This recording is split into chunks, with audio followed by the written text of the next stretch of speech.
এখন যাচ্ছি বগুড়া আমাদের আরেক সহকর্মী আতিকুর রহমান সোহাগের কাছে। সোহাগ, আপনি শহরে পরিবেশ কেমন দেখতে পাচ্ছেন সে বিষয়ে আমাদেরকে একটু জানাবেন।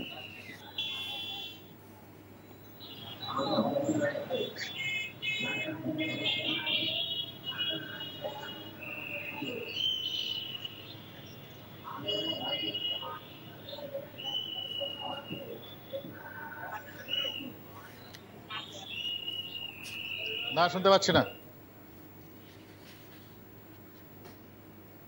শহরের এই সাতমাথা এলাকায় এখানে আমার পিছনে দেখতে পাচ্ছেন যে আসলে সাধারণ শিক্ষার্থীরা ট্রাফিক পুলিশ যে ব্যবস্থা এর নিয়ন্ত্রণে নিয়েছে তারা, এবং এই সাতমাথার পাশাপাশি কিন্তু শহরে যে গুরুত্বপূর্ণ মোড়গুলো নিয়ে রয়েছে সেখানেও তারা অবস্থান নিয়ে এই ট্রাফিক নিয়ন্ত্রণ করছে।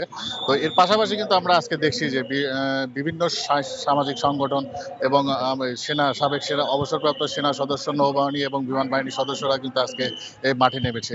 এর পাশাপাশি কিন্তু আমরা দেখেছি যে আসলে শহরে যে মার্কেট এবং বিপণী বিতানগুলো রয়েছে এখানেও কিন্তু বিভিন্ন মার্কেটের মালিক এবং শ্রমিকরা কিন্তু তারা গতকাল থেকেই কিন্তু তারা পাহারা দিচ্ছে। এর পাশাপাশি কিন্তু গতকাল দেশনায়ক তারেক রহমান ভারপ্রাপ্ত বিএনপির সভাপতি তারেক রহমানের নির্দেশে বিএনপি এক জরুরি মিটিং করেছে। এর পরপরই কিন্তু বিএনপির নেতাকর্মীরা কিন্তু বিভিন্ন হিন্দু সম্প্রদায়ের যে মন্দির এবং বিভিন্ন পাড়ায় মহল্লায় তারা কিন্তু এই পাহারার ব্যবস্থা করেছে।